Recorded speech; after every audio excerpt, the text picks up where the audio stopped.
Bom, gente, vamos começar. Eu acho que para todo mundo dia corrido, são 10 horas, já 10h04. Aos poucos, eu acho que quem faltar vai entrar. Vou dar bom dia novamente, bom dia a todos. Eu sou Flávia Azevedo, sou sócia aqui do Veirano na área trabalhista, também membro do Conselho de Administração do escritório, do nosso grupo de afinidade de gênero. E hoje a gente tem aqui com a gente a Michelle Lira, que é Senior Legal Counsel para Litigation, a América Latina e Caribe da Shell, onde ela também é parte do grupo de afinidade de gênero, e ela é doutoranda hoje em dia em Direito Civil na UERJ, e a Maiara, que é associada aqui do Veirano, com quem eu trabalho no dia a dia aqui, também membro dos grupos de afinidade ético-racial e socioeconômico do escritório. Enfim, foi um prazer, né, preparar essa live, acho que não só pelo tema, mas também pelas convidadas aqui. A Michelle, que eu conheço há, acho que quase 20, né? Vou nem falar o tempo, aqui há muitos anos, fomos estagiárias e advogamos juntas aqui no escritório.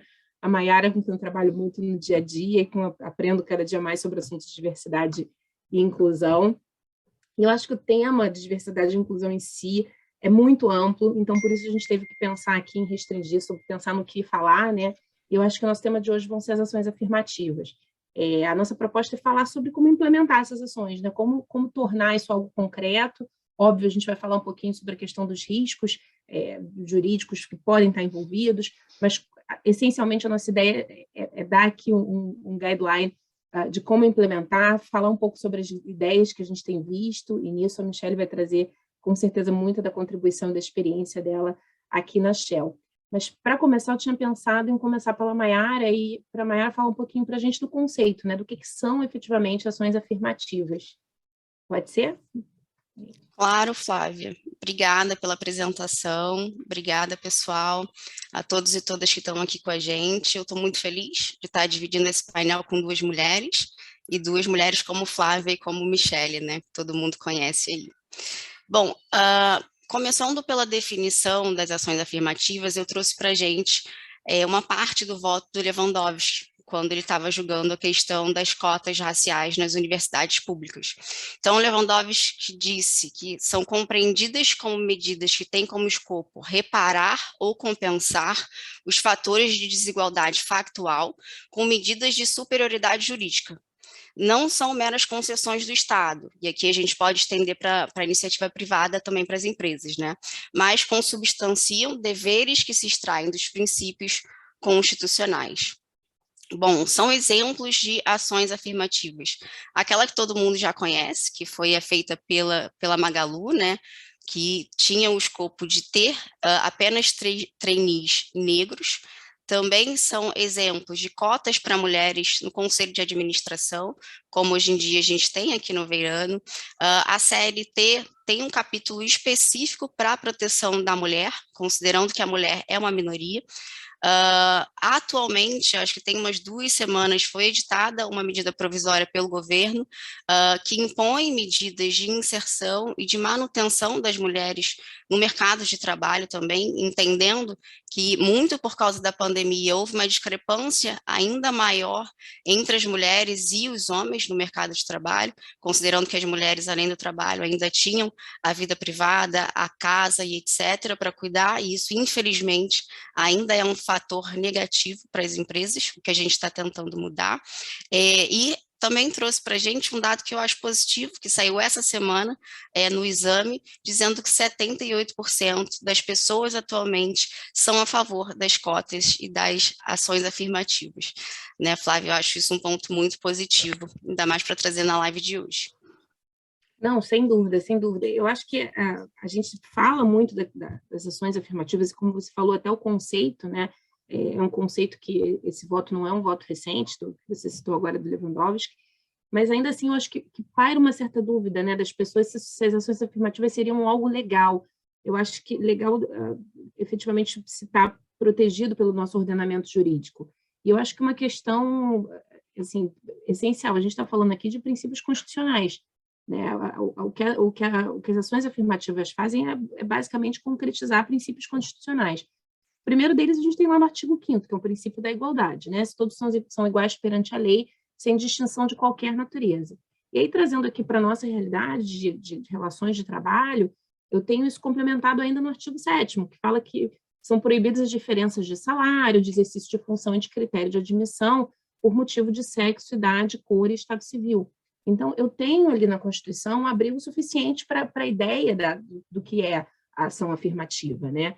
E, de fato, isso ficou muito claro lá no julgamento da DPF, quando você tem o voto do Lewandowski falando sobre isso. E até fazendo um gancho aqui com o que a Mayara falou do caso da Magazine Luiza, que eu acho que foi um dos casos que ganhou maior notoriedade, né, como exemplo de ação afirmativa, e também como exemplo de reação que a gente viu na sociedade de todos os lados, né? A gente viu todos os tipos de reação, vamos dizer assim, para isso. E na decisão, efetivamente, que foi proferida, houve uma ação civil pública proposta, e na ação em que se decidiu liminarmente, né, a tentativa de suspensão do programa de trainee, é bem claro quando se fala que, olha, isso aqui é uma ação que, na verdade, ela está proporcionando a redução ou a diminuição da desigualdade que a gente verifica que existe, né? E, consequentemente, eu estou trazendo para cá a possibilidade de igualdade. Então, a decisão é muito interessante, acho que a gente, depois aqui da nossa live, pode disponibilizar material para quem tiver a curiosidade, e a decisão fala sobre o Estatuto da Igualdade, fala sobre convenção internacional, quer dizer, o que não falta, eu acho, é arcabouço jurídico para a gente dizer que as ações afirmativas definitivamente têm, sim, todo o embasamento legal. E agora eu acho que a gente tem que passar para o passo seguinte: se eu já sei que é algo legal, se eu já sei que é algo que é essencial e importante dentro do nosso contexto social, onde a gente já verificou, sim, que esses princípios que a gente tem na Constituição não estão, de fato, refletidos na nossa sociedade. Como é que a gente faz com o tema, né? Como que a gente lida com essa questão? Aí eu queria ouvir um pouquinho, Michele, você que a gente já conversou muito, né, até preparando a live e trocamos muitas experiências aqui, mas eu queria ver se você contava para a gente um pouquinho de como a Shell tem lidado com o tema, de uma forma geral, né, de diversidade e inclusão, mas indo especialmente aqui para a questão das ações afirmativas. Fala para a gente um pouquinho de quando que você acha que essa preocupação começou na empresa, quais são os grupos de afinidade, além do gênero, que eu sei que você é parte e muito ativa lá, se você puder contar um pouquinho para a gente. Claro, vai ser um prazer. Primeiro de tudo, de novo, muito obrigada pelo convite. A gente até brincou que esse é um papo que a gente poderia ter até num bar, né? Porque é um assunto que interessa muito, é um assunto que interessa a mim pessoalmente, acho que sempre foi uma questão que me motivou muito. E entrei na Shell há 5 anos, e foi nessa minha transição de escritório para in-house, foi uma coisa que me chocou muito, o avanço da matéria dentro da empresa, talvez por ser uma multinacional, porque D&I é considerado uma prioridade global para a Shell, expressamente incluída nos nossos planos de negócios. O nosso CEO afirma que D&I é algo que tem que ser levado tão a sério quanto a segurança das nossas operações. E a Shell, por ser uma empresa de energia, ela tem toda uma questão de preocupação com segurança, que é um dos nossos KPIs, nossos Key Performance Indicators, ou seja, a diversidade e inclusão hoje, ela está sendo encarada como um objetivo do negócio, e a gente tem KPIs objetivos, metas objetivas em relação a isso. Como eu disse, né, eu me juntei à Shell há 5 anos, mas a jornada por ações afirmativas para uma efetiva diversidade e inclusão na Shell, ela é bem anterior a isso. Eu pesquisando e descobrindo um pouco da empresa, né, a gente diz que D&I hoje está no nosso DNA, eu descobri que no início do século passado, a Shell já participava de campanhas relacionadas a voto feminino, então acho que ela sempre foi um pouco à frente do nosso tempo, não só no Brasil, que também já está há mais de 100 anos aqui, quanto em outros países, principalmente Inglaterra e Holanda. Mas a jornada efetiva começou em 1997, e na ocasião o foco eram 2 questões, a liderança feminina e nacionalidade. Em 2006 foi criado o primeiro rede de afinidade aqui na Shell, Brasil Petróleo, especificamente ligada à questão de equidade de gênero. E quando eu ingressei na Shell, no final de 2017, a gente já tinha 4 redes de afinidades completamente estruturadas, voltadas para afirmação, para políticas afirmativas e para a efetiva promoção de diversidade, equidade e inclusão. não só a rede de igualdade de gênero, como eu disse, surgiu em 2006, mas uma rede que eu adoro o nome, que é Enable, que é voltada para capacitar, né, o trabalho de PCDs. A gente sabe que você tem uma cota, né, hoje legal, de contratação de PCDs, mas isso não é suficiente para você ter, de fato, uma diversidade e uma inclusão dos trabalhos de trabalho dos deficientes na empresa. Então, essa é uma rede que, por mais que eu não faça parte como membro, eu sou uma aliada, e eu confesso que eu aprendi muito, e tenho aprendido muito como aliada das redes.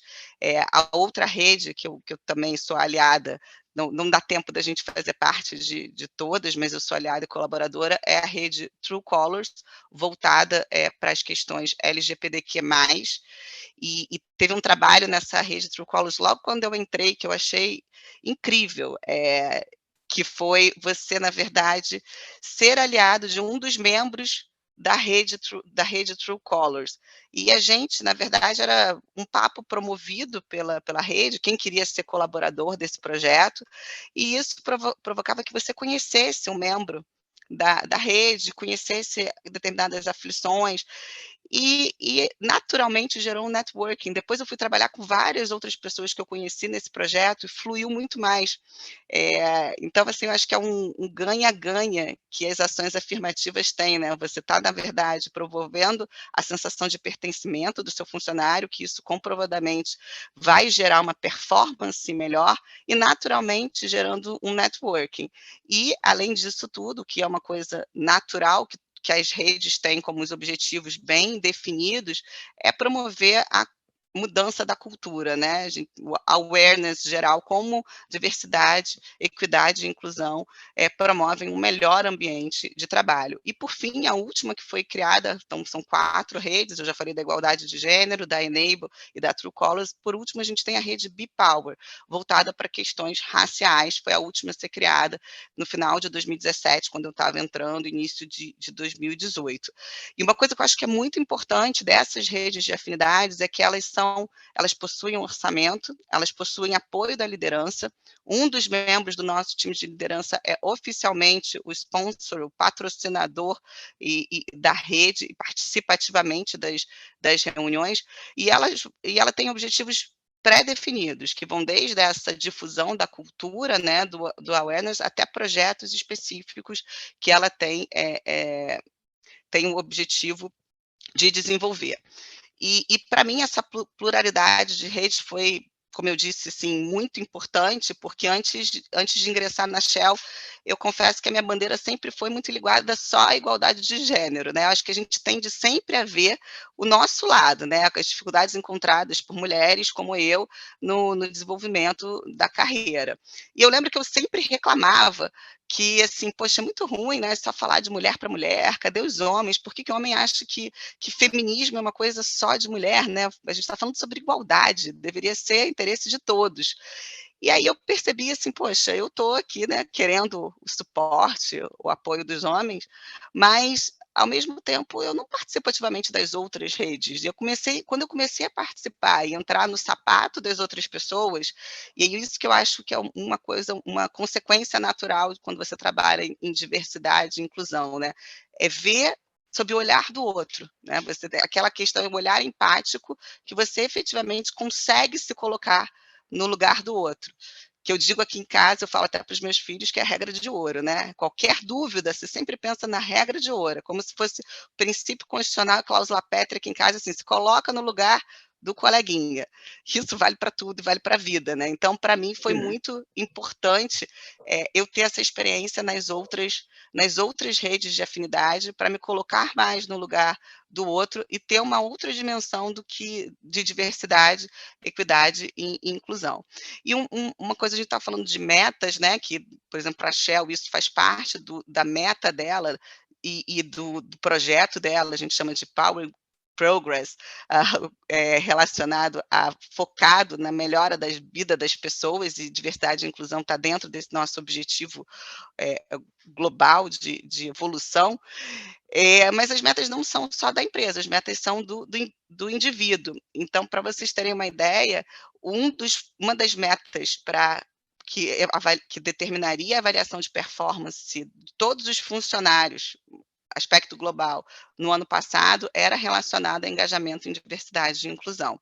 Então, assim, na verdade, você não tem, e esse é um grande exemplo, eu acho, de ação afirmativa, né, que você não só está engajando e alterando e mudando a cultura, quando mostrando o impacto disso na avaliação de performance do funcionário. Isso naturalmente vai impactar no alcance do objetivo global da empresa. Ou seja, acho que quando a gente tem metas definidas, eu acho que isso é muito importante para você ter o engajamento de todos os funcionários. E realmente, Michele, esse é um ponto que a gente, enfim, vem conversando com alguns clientes, recebendo demanda já há algum tempo de inclusão, claro que não só nas questões de diversidade e inclusão, mas de uma forma geral, no S do SG, né, de que efetivamente você tem indicadores, em especial nos planos de remuneração variável, que você tem indicadores que tragam essas metas. É uma forma de você ter certeza que essas metas vão ser concretizadas, né? A gente vai falar um pouquinho aqui do passo a passo da criação das ações afirmativas, e aí você tocou já em alguns pontos, que é a questão do engajamento, como você conseguir esse engajamento, como você também, é importante que você traga para perto aliados, você não só junte o grupo, que efetivamente é o grupo afetado, né, pela questão em si, mas que você traga aliados para isso, né?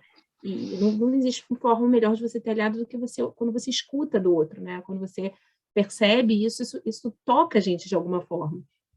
E eu acho que aí tem um empurrãozinho do empregador, né? Que ele vem e olha, bom, para quem não está se envolvendo espontaneamente, ou para quem ainda não chegou a esse momento de conscientização, quando você tem indicadores, por exemplo, olha, isso aqui vai afetar sim o seu PLR, vai afetar sim o seu bônus, vai afetar o seu prêmio, isso sem dúvida traz para uma coisa mais real, o que estaria ali muito etéreo, isso aqui são os nossos objetivos, são os nossos valores, mas eu acho que quando você traz, não, isso aqui é um indicador, eu vou olhar, eu vou, de alguma forma, eu vou medir isso aqui para saber se lá no final do ano ou no final de tal período, se a gente conseguiu efetivamente, pelo menos em parte, atingir aquilo que foi proposto. Sem dúvida, muito importante. Agora, Michele, você conta também um pouco para a gente falou bastante dos exemplos, eu sei que você tem vários aí, de atuação da Shell nas questões de diversidade e inclusão, mas em especial um pouquinho das ações afirmativas, do que vocês têm feito em termos de ações afirmativas que você acha que vai ser interessante aqui para a gente conversar. Ah, bacana. Eu acho que eu tenho alguns exemplos. E eu acho que a gente tem que, assim, até dividir as ações afirmativas tem ações que são metas, que eu digo que são metas macro, assim, realmente são ações afirmativas, talvez, bem ousadas e bem claras. E tem ações afirmativas que são essas afirmativas menores e que estão, acho que, no dia a dia de qualquer um de nós, tá? Eu vou começar pelas maiores, né, que são metas que eu acho que tocam todos e que são ousadas, mas eu acho bem válidas.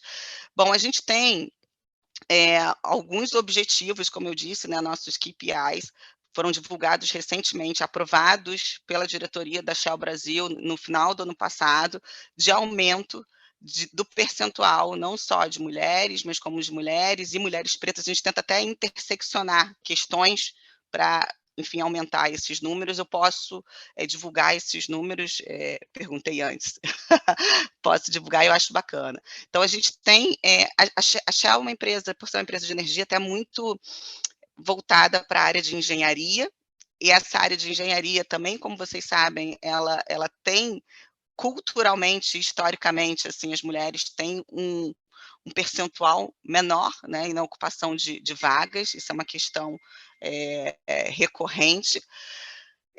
Então, a gente tem um aumento, tem a meta objetiva de aumentar o percentual de número de funcionárias mulheres para 50% até 2030. A gente também tem a meta para aumentar o número de mulheres pretas em altos cargos em 20% até 2030.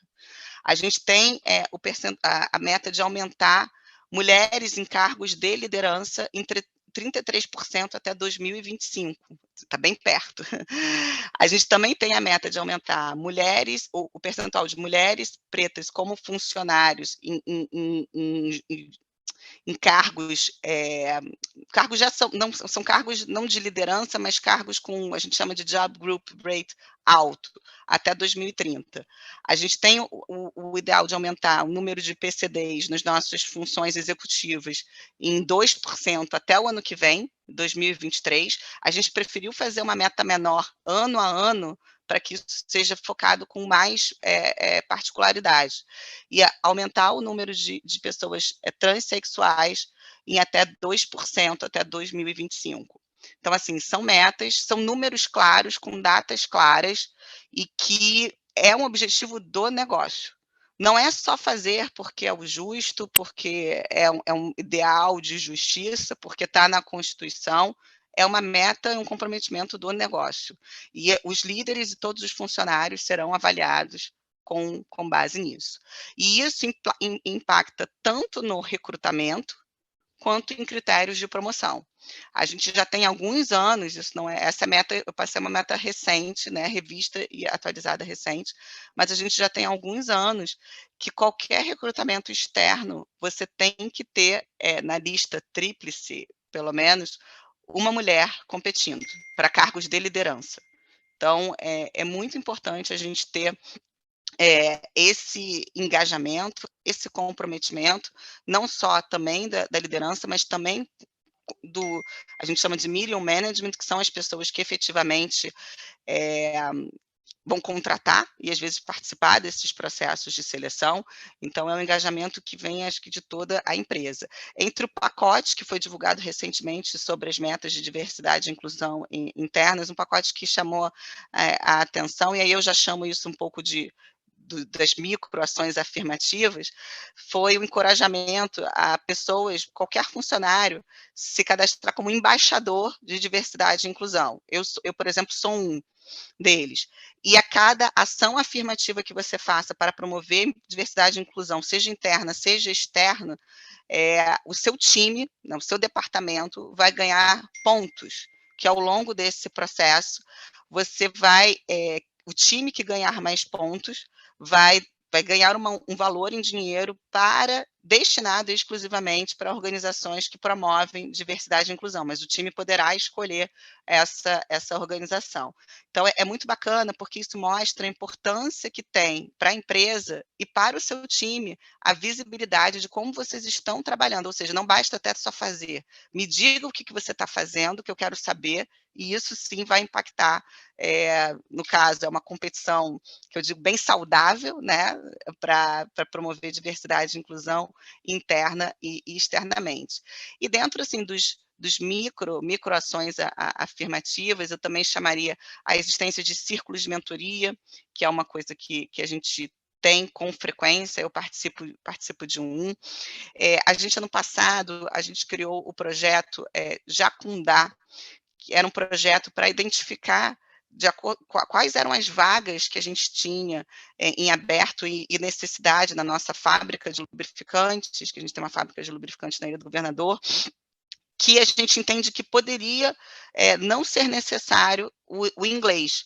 A Shell, como uma empresa multinacional, o inglês é um fator, um requerimento muito constante nos nossos job descriptions, nas qualificações, né? A gente fala muito, até perdão, a gente fala tudo em inglês, né?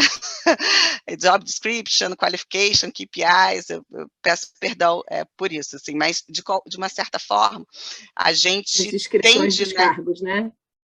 Exatamente, exatamente. A descrição dos cargos, a descrição da qualificação da vaga, muitas vezes depende do inglês. E a gente passou por um processo de revisão interna para verificar se realmente precisava do inglês. E ainda que precisasse, será que era alguma coisa que a gente não precisaria depois qualificar o indivíduo? A gente tem cursos de inglês que a gente oferece, e eu conheço vários funcionários, sem custo para o funcionário, que fizeram uso disso, foi muito valioso para o desenvolvimento profissional. Indo um pouco para o lado dos PCDs, durante a pandemia, a gente fez 2 edições de curso de Libras para surdos. A gente tinha um funcionário surdo na nossa fábrica de lubrificantes. E o que mais me chamou a atenção é que o curso foi um sucesso. Todos que trabalhavam com ele eles efetivamente quiseram fazer parte desse curso, a gente teve que abrir uma turma seguinte, logo em seguinte. Então, já fizemos 2 edições, e foi muito bacana ver como ele ficou feliz, assim, eu fiquei muito feliz quando eu vi que o meu gestor fez questão de participar desse curso comigo. E nessa época, inclusive, todas as nossas webcasts, a gente sempre tinha um intérprete de Libras, para que, ou seja, mesmo tendo um funcionário apenas, né, que ele se sentisse incluído nas mensagens que a empresa tinha para promover. Então, assim, são exemplos do tanto macro quanto micro, mas que fazem a diferença e causam essa sensação de pertencimento. Eu trabalho, enfim, sou advogada, trabalho no departamento de contencioso, e dentro do jurídico a gente tem algumas ações que a gente já faz como praxe, os nossos principais fornecedores já sabem, como, por exemplo, na hora de contratar e pedir uma proposta de honorários, a gente pede para saber quem vai ser a equipe. A gente faz questão que a gente tenha uma equipe diversa trabalhando para a gente nos casos. A gente também a gente assinou um comprometimento, como a gente tem nos nossos casos de contencioso, a gente lida com arbitragem, a gente assinou globalmente, eles chamam de Arbitration Pledge, que é o compromisso de que você, durante a arbitragem, você também vai promover a isonomia. A arbitragem é uma forma de solução de conflitos alternativa ao judiciário, em que um árbitro ou 3 árbitros vão solucionar aquela disputa, convencionada pelas partes.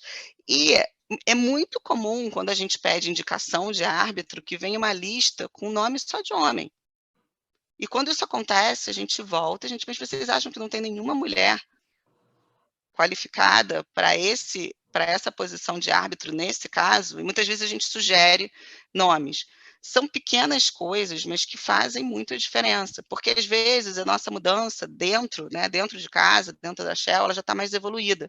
Mas quando você promove também fora, fazendo questionamentos e gerando a reflexão, eu acho que é muito bacana, porque aí você, de fato, está fazendo uma mudança de sociedade. É uma mudança que a gente sabe que é paulatina, que vai demorar. E as ações afirmativas, elas visam justamente a acelerar, a catalisar esse processo, né? Então, eu acho que é muito válido. Eu vou terminar aqui com um exemplo que eu achei, só para identificar que cada um pode fazer a sua parte, que eu achei muito interessante, que me contaram essa semana. A diretora jurídica da Shell é uma mulher, e ela foi numa reunião num escritório, uma apresentação do escritório, com diversos sócios das principais áreas do escritório.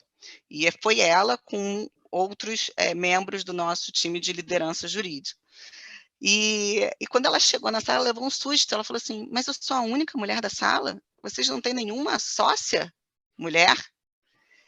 Eu tenho certeza que gerou a reflexão do escritório em relação a isso. Acho que a próxima reunião eles vão se preocupar com essa questão, que é, enfim, uma necessidade do mercado. Você ser questionado, você pedir propostas onde você explicite quem é a sua equipe, né? Se você não tiver uma equipe diversa, isso vai incomodar o seu cliente, que talvez não opte por você da próxima vez, ou talvez não opte por você nem desta vez, né? Então, eu acho que isso é um grande exemplo de como você pode impactar fora do seu ambiente corporativo. Então, eu queria deixar esses como alguns exemplos para reflexão, e exemplos que, de fato, dão certo, né? Ações afirmativas que eu vejo darem certo. Tanto é assim que, hoje em dia, eu acho que isso é uma coisa bem bacana de falar, hoje em dia, as grandes publicações jurídicas, elas reconhecem diversidade e inclusão como uma categoria de premiação, né? Então, assim, é uma necessidade do mercado.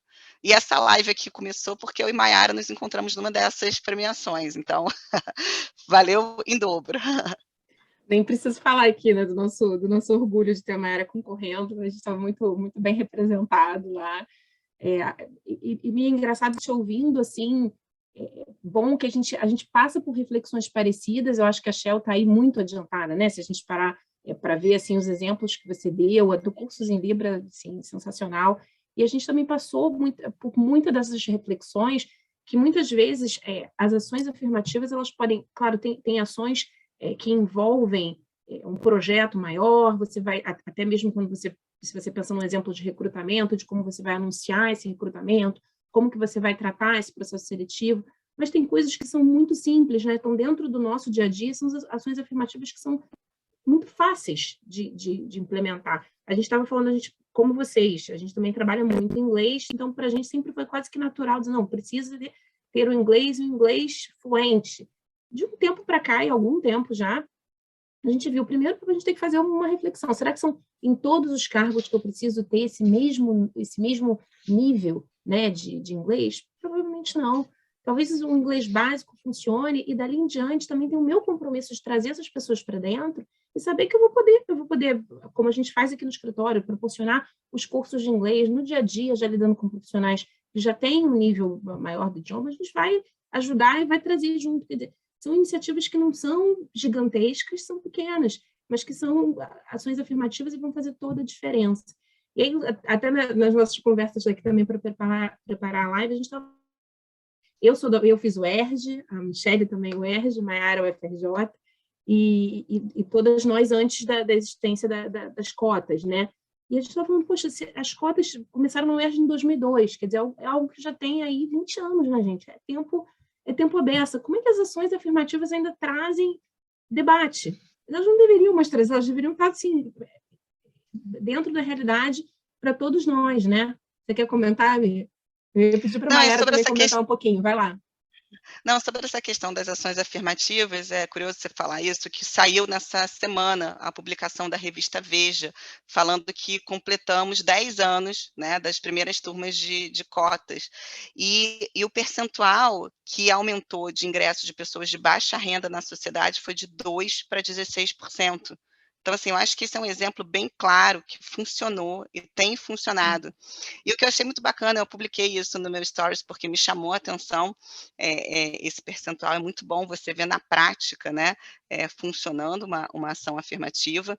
E quem estava ilustrando a capa dessa publicação era o Irapuan Santana, que também estudou na UERJ e foi assessor do ministro Luiz Fux, que sempre defendeu, que foi nosso professor na faculdade, sempre defendeu cotas. E eu achei bacana que a Juliana Costa, que é uma advogada e sócia do escritório de vocês, comentou e falou assim, ele estudou comigo na faculdade.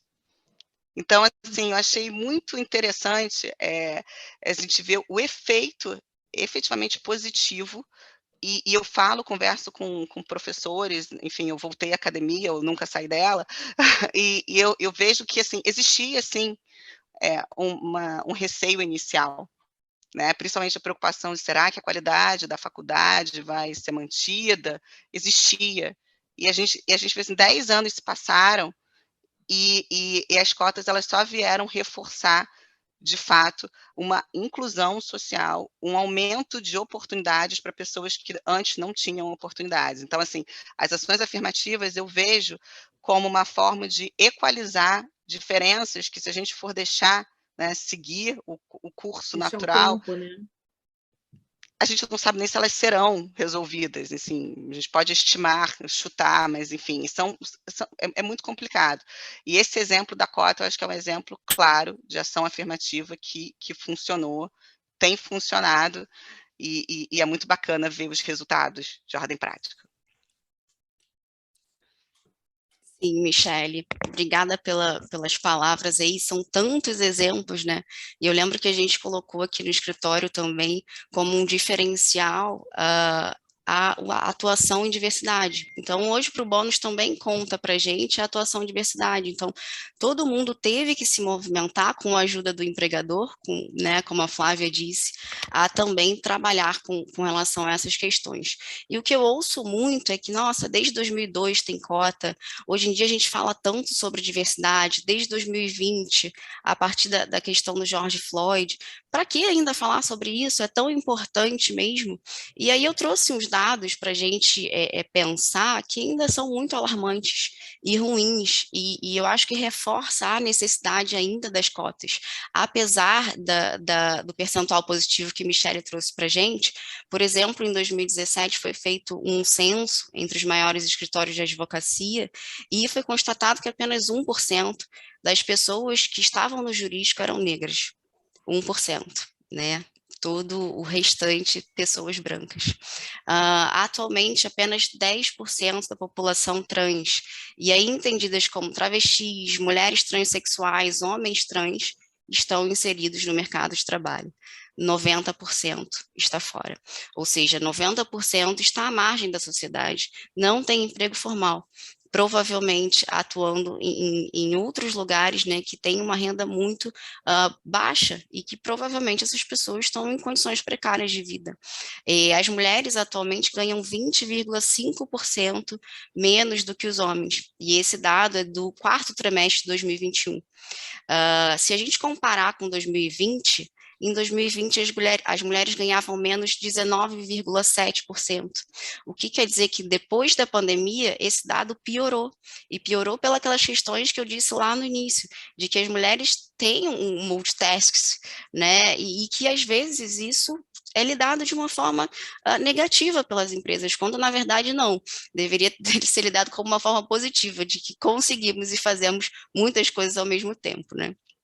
E, por fim, o último dado que eu gostaria de trazer é que apenas 37% dos cargos gerenciais são ocupados por mulheres, ou seja, mais de 60% é ocupado pelos homens atualmente. E por que isso? Né? Eu acho que todos esses dados, que são muito negativos, eles estão atrelados a vieses inconscientes, a estereótipos que a gente está acostumado a simplesmente reproduzir, né, e naturalizar. E eu gosto muito de uma citação da Cida Bento, no livro dela que fala sobre o Pacto da Branquitude, que ela diz, não é que as pessoas brancas se reúnam 5 da manhã para debater como elas vão continuar no poder e vão continuar sendo privilegiadas, não é isso, né? A questão é que o racismo estrutural, institucional, ele está programado para manter as pessoas que estão no poder. Então, existe um acordo de autopreservação que eu acho importante a gente falar e ter consciência, né, justamente para a gente parar de reproduzir essa lógica que a gente vai reproduzindo desde quando a gente era criança. Então, eu acho que as ações afirmativas, elas são exatamente um stop, vamos tentar reverter essa lógica, né, Flávia? E quando a gente estava conversando sobre essa live, a Flávia trouxe um exemplo muito importante, e Flávia, me corrija se eu estiver errada, de um cliente nosso que fez uma ação afirmativa para mulheres engenheiras, né? E se surpreendeu, entre aspas, porque existe um estereótipo de que os grupos minorizados eles são menos qualificados, ou eles vão ter mais dificuldades, quando, na verdade, isso não é necessariamente correto, né? Exatamente isso, não, de mulheres engenheiras, de mulheres que estavam fora do mercado de trabalho há algum tempo, e é a boa surpresa, né, quando você tem N candidatos para aquela vaga, e aí você para refletir, poxa, eu não procurei antes? Não, talvez quando eu estivesse simplesmente fazendo esse processo seletivo, esse recrutamento, sem esse olhar, sem essa perspectiva, eu não fui lá buscar exatamente o que eu podia, né? Eu fui lá buscar e esperei o que veio até mim. Eu acho que aqui o bacana das ações afirmativas é que literalmente exige a iniciativa nossa, exige a reflexão e exige que a gente vá lá e dê o passo seguinte, que é ir buscar aquilo que a gente acha que vai fazer a diferença para a diversidade, para, uma vez que eu tenha o grupo diverso, para incluir esse grupo diverso no meu dia a dia de trabalho. E enfim, são temas, eu acho que muito importantes, né? E eu acho que ainda assim fica muito a dúvida das empresas de uma forma geral, de como implementar isso, né? A primeira coisa, eu acho que a gente comentou aqui no início, é ter uma certeza. As ações afirmativas estão, sim, dentro do nosso arcabouço legal, são legais, não existe nenhuma ilegalidade nas ações afirmativas.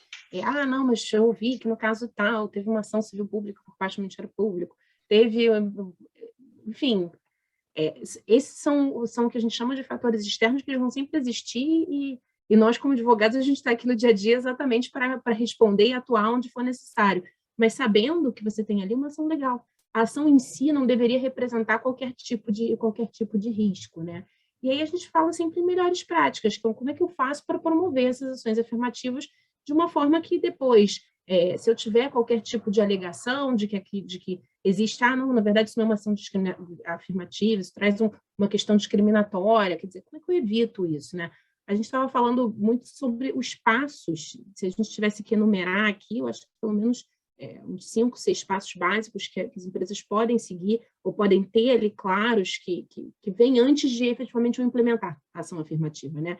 Eu acho que a primeira coisa, e isso eu vejo com muitos bons olhos, que eu acho que já está bastante avançado no mercado, a gente tem a primeira coisa, um senso. Eu preciso saber, conhecer internamente o meu grupo, né? Eu preciso saber se o meu grupo é de fato diverso, se o meu grupo não é diverso, aonde que está faltando a diversidade. Eu estou falando da parte do colorismo, estou falando na parte de gênero, eu estou falando aonde que está de idade, né? Aonde que está faltando. Então, uma vez que eu faço esse censo, aí eu vou depois fazer as perguntas difíceis para a Maiara de como é que esse censo tem que ser feito, com essas preocupações, mas eu acho que uma vez feito o censo, eu já consigo identificar aonde que eu preciso atuar, né? Eu tenho ali como se fosse um diagnóstico, e aí, a partir daquele diagnóstico, eu vou tomar o primeiro passo, e eu acho que passa sim, por criação de política de diversidade, código de ética, a criação dos grupos de afinidade, e eu vou fazer tudo isso já sabendo qual é o público-alvo. Claro que eu quero que toda empresa participe, se engaje, a gente falou muito sobre isso, né? Quando eu trago isso como um indicador, eu crio não só os grupos, mas eu também crio os aliados, eu crio os embaixadores, como a Michelle falou. Então, eu acho que o primeiro passo, o censo, o segundo passo, olhar para saber se eu tenho, né, as políticas adequadas. Talvez eu já tenha políticas, mas elas estão ali há alguns anos, né? Quantas vezes eu não preciso literalmente olhar para aquilo para saber até se a linguagem usada não é mais a linguagem que a gente usaria atualmente. Então, eu tenho que olhar para essas políticas, trazer essas políticas para a realidade atual. E aí eu acho que vem a parte do treinamento, né? Não basta aquela coisa, eu tenho as regras, elas estão ali escritas, mas ninguém conhece. Eu preciso fazer com que as pessoas saibam que ela existe. E mais, saibam que ela existe e saibam que existe um compromisso da empresa em fazer aquelas regras valerem. E isso vai desde eu ter não só claramente o que pode, não pode fazer, o que o empregador espera, o que aconteça, o que ele não admite que aconteça, mas que eu tenha canais para que os empregados possam se comunicar com a empresa quando eu tenho, por exemplo, um descumprimento. E que aqueles canais sejam canais que os empregados sintam que existem de verdade também, né? Não basta eu ter o canal de denúncias e a pessoa diz, não, nunca ouvi falar em nenhum caso que tenha sido denunciado e que efetivamente tenha gerado um resultado, né, concreto e aparente. Não basta, então, ter uma política que diga que eu não posso ter assédio moral, se depois todos os casos que são investigados pela empresa, que são apurados pela empresa, nunca resultaram em punição para ninguém, né, daqueles casos que foram denunciados. Então, eu acho que é importante também você validar, você dizer, essas normas existem, essas normas todo mundo aqui já conhece, a gente está apresentando, treinando, e agora a gente vai cobrar. Isso precisa acontecer na realidade. Então, essa é uma outra parte, eu acho que é muito importante. E aí, uma coisa que a gente vê no dia a dia é que muitas vezes eu fazer isso em grupos menores, que possam gerar discussão, as pessoas ficam naturalmente mais constrangidas num grupo maior, até de colocar a opinião, e como a Mayara falou, todos nós trazemos aqui vieses inconscientes, a gente tem que ser treinado diariamente. Eu, mesmo sendo mulher, mesmo sendo negra, eu vou precisar que me chamem a atenção para determinadas coisas que, para mim, estavam vindo naturalmente. Então, imaginem para aqueles que não são afetados, né? Para aqueles que no dia a dia talvez não tenham ali nenhum ponto de contato com aquelas questões mais difíceis do dia a dia. Então, acho que isso é essencial. E aí, por fim, vamos lá, agora eu já estou treinada, eu já sei o que existe aqui na minha empresa de política, o que eu quero, vou estabelecer as metas e vou atrás das metas. Eu acho que as ações afirmativas, elas acabam sendo o último ponto, né? Quando eu estou preparado para efetivamente implementar as ações afirmativas, eu já passei por tudo isso, eu já fiz o diagnóstico, eu já me preparei para saber aquilo que eu preciso, o que eu quero, eu já treinei as pessoas, eu já busquei agora formas de criar o engajamento, agora está na hora de colocar a banda na rua, a banda para tocar. Eu acho que é um pouco isso. E aí, aqui voltando só para o primeiro ponto, né, desse step by step aqui que eu comentei rapidamente, eu ia pedir para a Mayara falar um pouquinho da questão dos dados sensíveis, né, da questão do censo, que isso é uma dúvida bem comum. Se eu posso fazer esse censo, como é que eu faço essa pesquisa interna para identificar os grupos minorizados que eventualmente eu tenho? Exatamente, Flávia. Já partindo para a questão prática da coisa, né, logo depois das empresas já fazerem treinamentos com seus gestores, já avaliarem tudo o que é necessário para criar essas ações afirmativas, como eu faço isso na prática? E muitas empresas têm procurado a gente com dúvida. Eu posso perguntar para o empregado o pronome de tratamento a ser usado? Posso perguntar qual é a raça? Qual a orientação sexual? Então, esses dados, eles são sensíveis, de acordo com a LGPD. Então, você só pode questionar o empregado se for opcional, né, e ele tem que dar o consentimento para que esses dados sejam disponibilizados. E não só num censo, mas também, por exemplo, num formulário para recrutamento e seleção de grupos minorizados. Existe muita dúvida, e até de clientes gringos, que perguntam como eles podem fazer esse formulário. Então, eu trouxe para vocês, eu vou até compartilhar aqui a minha tela, um exemplo de formulário de ações afirmativas. Me digam, por favor, quando estiver compartilhando. Tá já? Tá. Perfeito. Porque aqui é um formulário de diversidade, né? Tem um tópico específico de diversidade, vocês podem ver aqui. Logo de início já tem atenção, o preenchimento dessa seção é opcional. Então, só quem quiser, o grupo minoritário que quiser, vai colocar lá as informações dele, né? E também está muito claro aqui no final que nenhum dado fornecido será utilizado como critério de eliminação. É exatamente o contrário. A ação afirmativa, ela quer pegar o grupo minorizado e dizer, é para você que eu quero olhar, e não é você que eu quero tirar. Lá embaixo tem as perguntinhas, qual o pronome adequado para você, ele, ela, ou prefiro não responder. E isso vai também se adequar na identidade de gênero, na orientação sexual, na cor e na raça. Sempre tem a opção de a pessoa não responder. E ainda, especialmente na orientação sexual e na raça, que a gente sabe que são questões que podem ser lidadas de uma forma mais sensível, embaixo tem, entenda por que pedimos sua orientação sexual, entenda por que pedimos sua cor e sua raça. E se você clicar, eles vão especificar que são para ações afirmativas, que isso só vai ser tomado e lidado para privilegiar essas pessoas que historicamente foram deixadas de lado. E por fim, como eu disse lá no início, tem embaixo uma parte em que a pessoa deve consentir com o compartilhamento desses dados, que normalmente em questões internas são compartilhados entre o RH, entre a própria empresa e, de novo, nunca para o lado negativo, mas sempre para o lado positivo. Então, eu quis trazer isso aqui porque a gente tem visto muita dúvida com relação a isso, né, Flávia?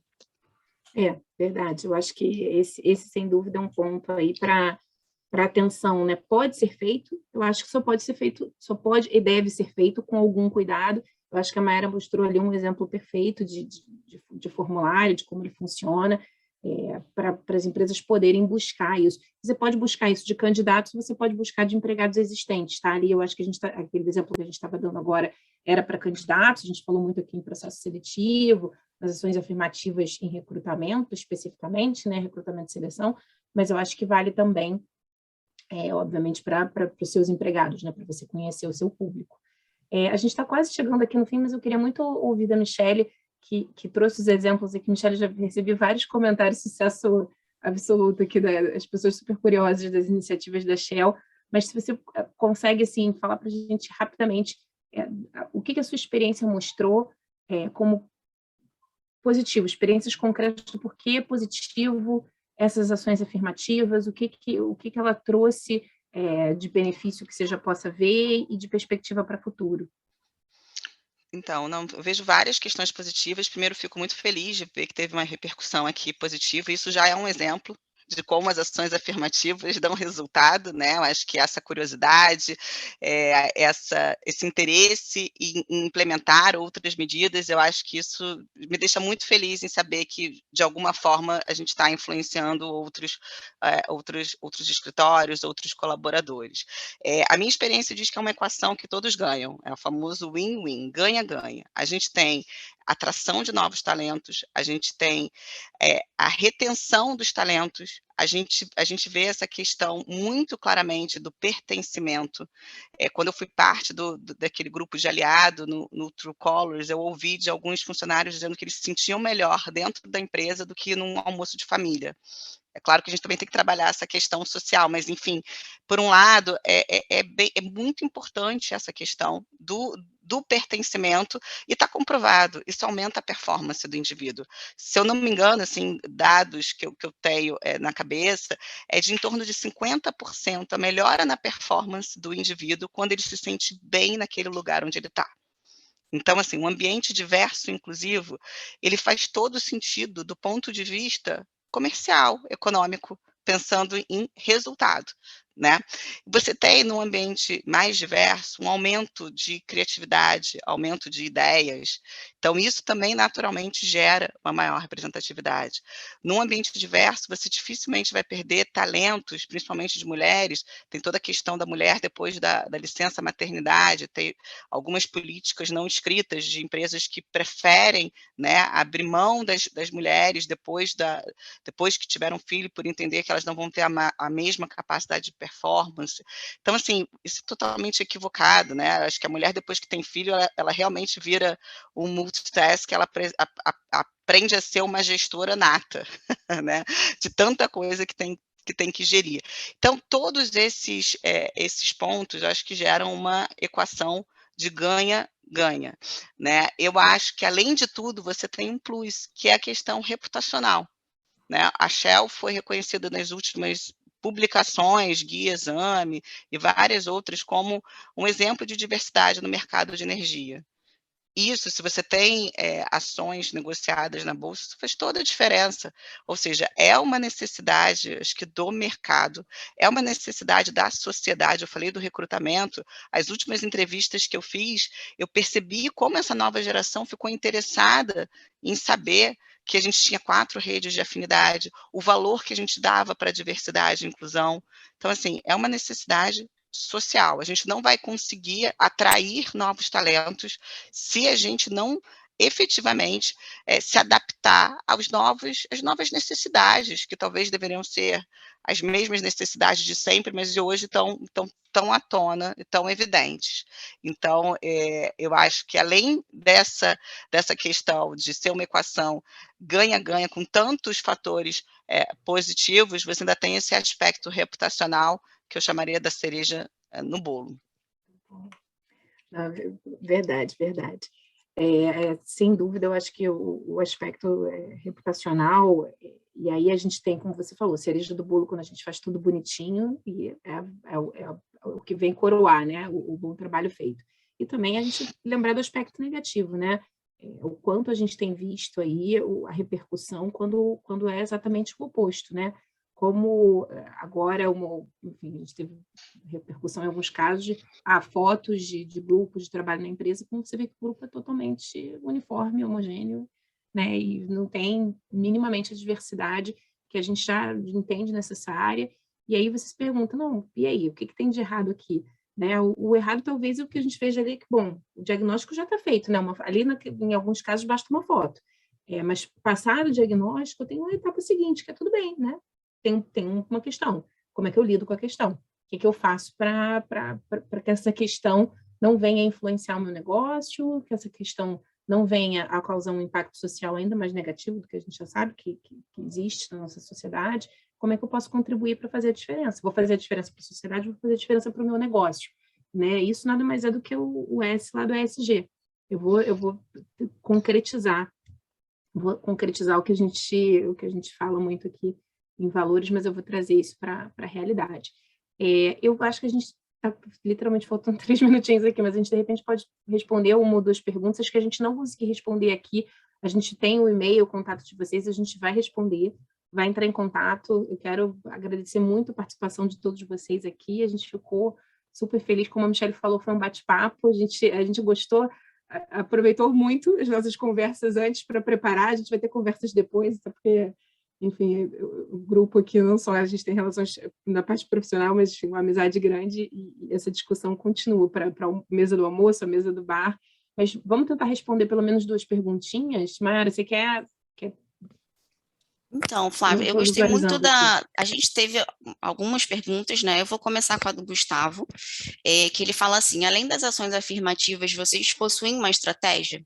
Uma das discussões que temos tido é que, para maior efetividade dessas ações, seria importante traçar um plano estratégico, prevendo como queremos que seja a demografia do nosso público interno nos próximos anos, para que então as ações afirmativas sejam tomadas de forma coordenada para nos conduzir àquele perfil demográfico. E eu achei excelente, ele fez uma pergunta e já deu uma resposta, né? Isso, eu pensei exatamente a mesma coisa. Eu não sei se a pergunta também era para o nosso escritório especificamente e por mercado, mas então vou responder um pouco como a gente tem no escritório e talvez como né, isso pode ter, a gente pode ter no mercado. Eu acho que, gente, aqui a resposta é indicadores, indicadores, indicadores.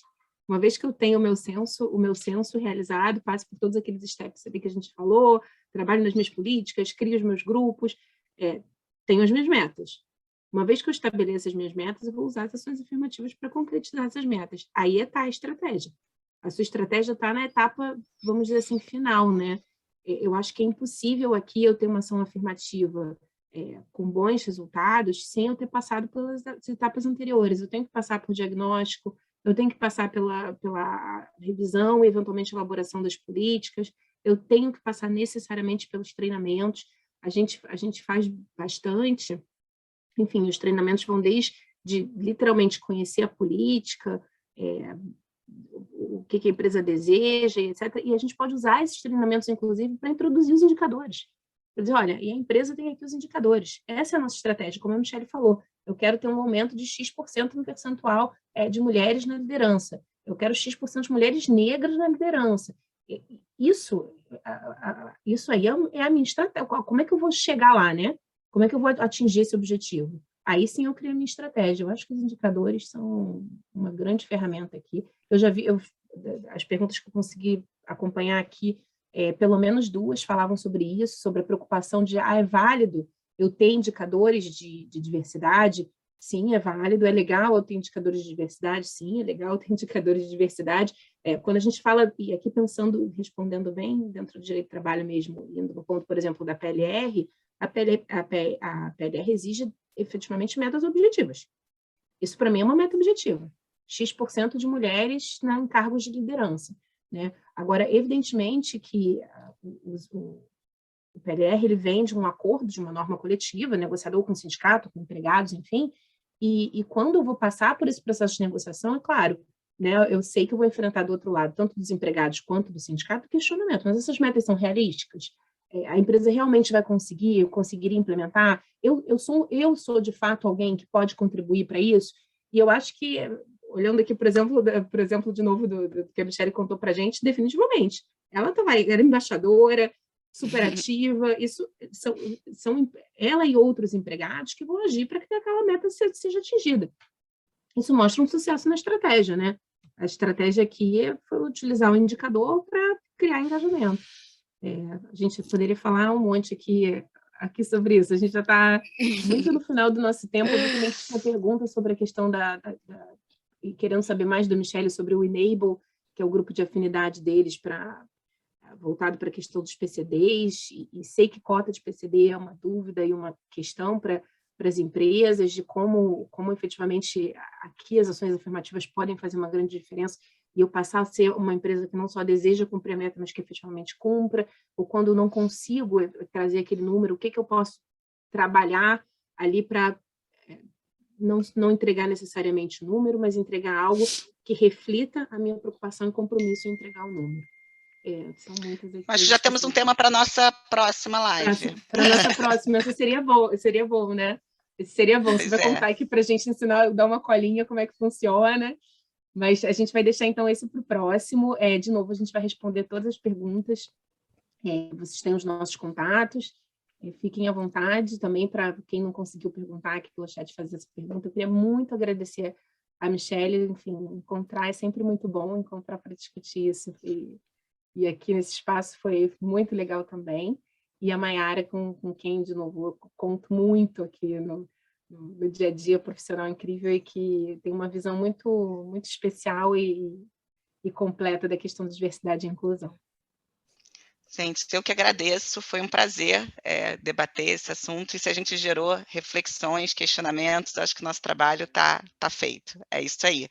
Acho que aos pouquinhos a gente consegue fazer várias mudanças, mas a primeira mudança vem dentro de nós, então, importante que a gente dê esse primeiro passo. Sim, Michele, Flávia, muito, muito obrigada. Já recebi várias mensagens aqui elogiando e agradecendo a live, então eu já estou feliz. Muito, muito obrigada. Espero que todo mundo tenha um bom dia e que hoje seja um dia também de mudança para várias empresas que tinham dúvidas e que a gente conseguiu tirar. Beijos e abraços para todo mundo. Tchau, bom dia. Tchau, tchau, bom dia.